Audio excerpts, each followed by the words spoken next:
Good morning, or good afternoon. Let's see here. I'm going to use some notes here today. There we go. The last couple of days, I've been publishing late in the evening because, as you know, the Tribune went down. I don't know why they did that, but they did. And I had already planned on this contingency by setting up other avenues of releasing information. But still, when your main avenue is cut off, it takes a few minutes to find a detour, find a side road. So that's why I've been publishing later in the day. And I've actually published 2 articles, and I'm going to actually read these things. I'm not even going to fake it and act like it's coming. These are 2 articles I wrote. Now, the first one is going to rub some people the wrong way, but in the spirit of openness, listen to what I've got to say. I got into a long conversation with someone on the East Coast the other day, and I had made a comment about something, and this person said, "Oh my God, please tell me that's not true. Please tell me that's not true. Please," because the very fact that I said it might become a self-fulfilling prophecy, or it might become something that they didn't want to see, and I had invoked the spirits and made it, okay, no.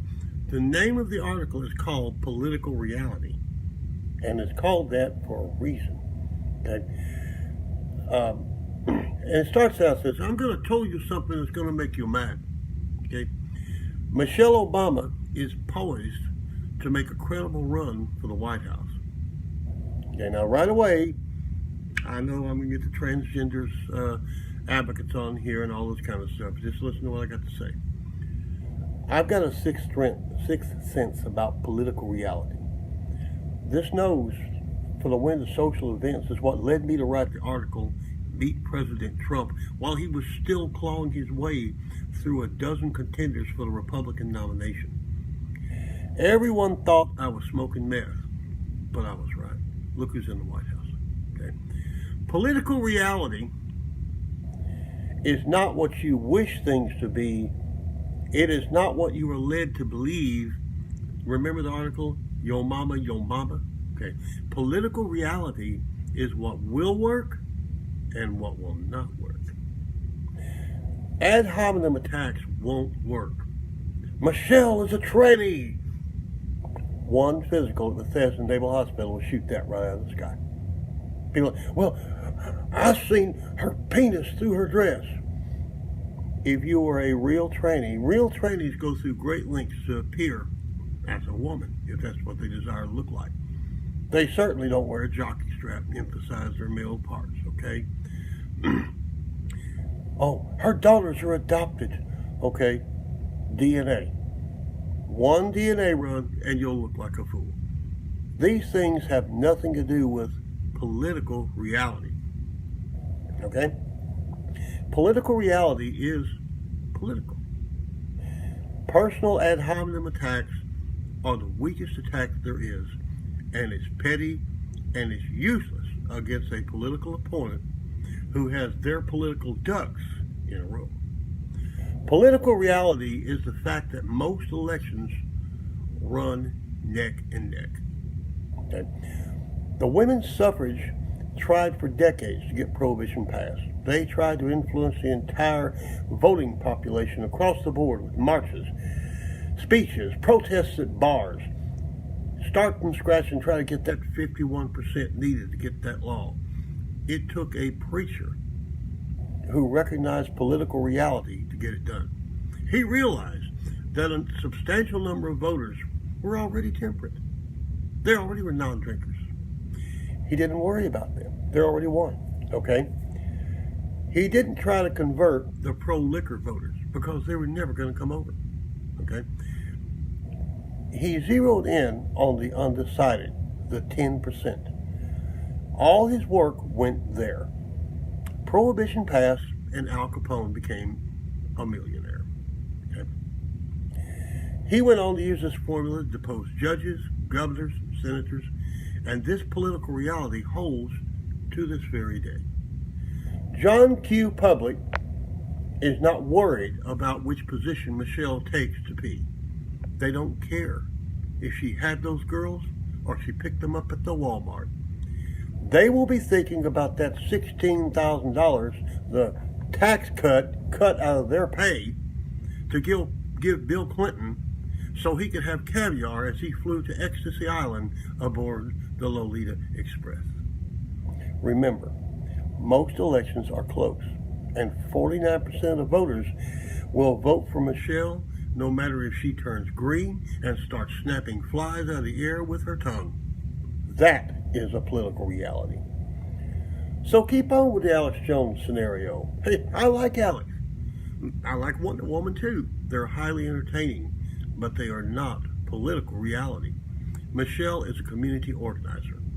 She will register voters.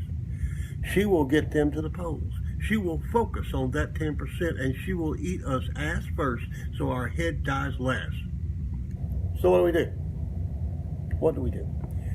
We use March for America for what it is meant to be.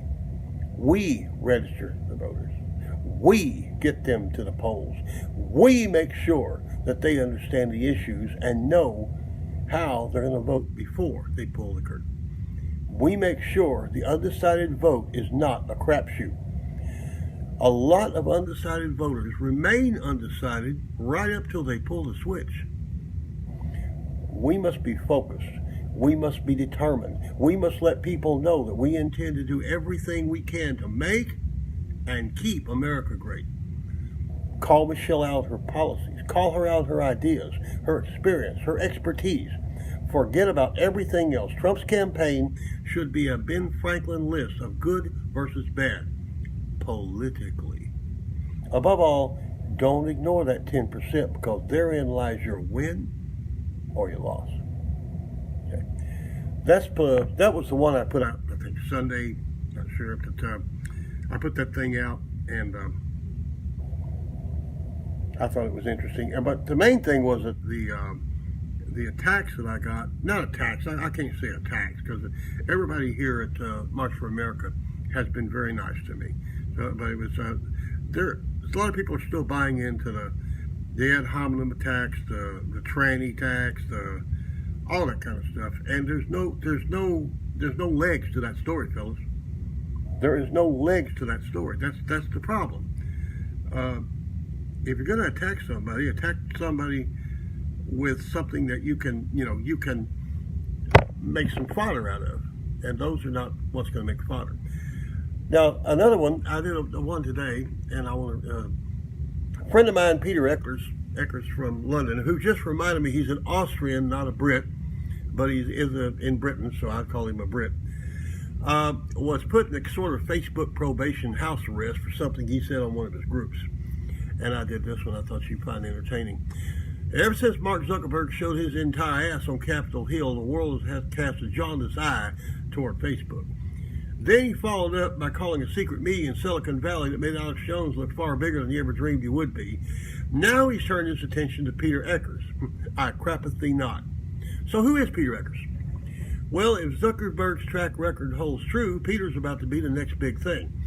He runs a Facebook group known as All Friends that has an international following, and he discusses everything from Arab-Israeli politics to the proper martini without getting into a bunch of mudslinging as evidence on a lot of other groups. So what in the world did this old Englishman do that caused Facebook to invent a whole new version of Facebook jail smacking of house arrest? Well, he had an opinion. That's always dangerous when you find yourself at the mercy of some little nerd in California who got lucky with what should have been just another dating site. Peter was born in Iran of European parents, married a South African woman, and wound up in England. He's got an opinion. Hey, he is my mentor, and over the years, he has groomed me from being a fairly ignorant Texas desert rat to something resembling a journalist. He has schooled me in everything from society to Scotch. But real Scotch, by the way, not the American kind that he wouldn't use to clean his shoes. Peter introduced me to American imperialism. Not in a mean way. He simply pointed out that America was racing down the same path that England had done before the world deflated the British Empire, shortly after I became a Texas secessionist. He doesn't like the way Israel is treating the Palestinians, and myself, I can't tell them apart. Ever since Obama made the Texas border look like the dawn at the Alamo, I've divided the human race into two categories. There's Mexican and there's not so Mexican. If you're not legally living in America and you're brown, then you must be a Mexican.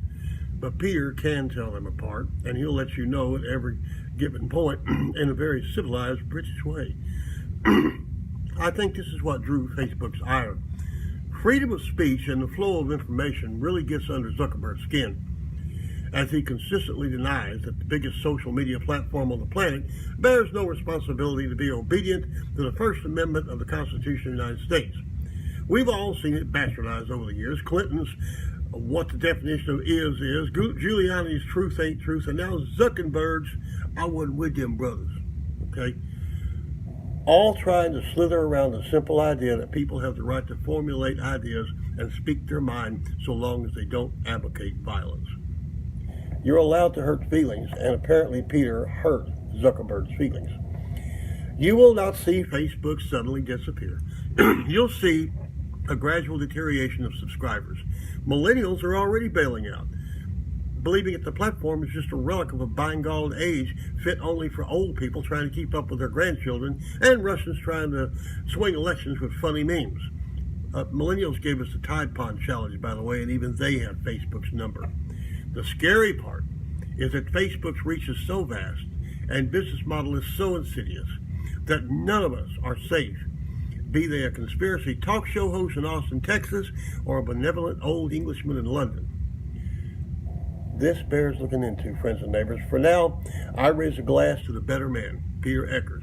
Scotch, not American whiskey. I wouldn't insult Peter like that. This, ladies and gentlemen, is the last two articles, and you'll see more coming. Like I said before, if you differ with me, I don't mind. You will not hear pack your stuff from me. You will not hear an argument. And matter of fact, you might catch me in an error. Peter caught me in an error. I thought he was English. He said, "No, I'm not British. I'm who I am. I'm an Austrian." He's proud to be an Austrian. Actually, he's an Iranian. He was born in Iran.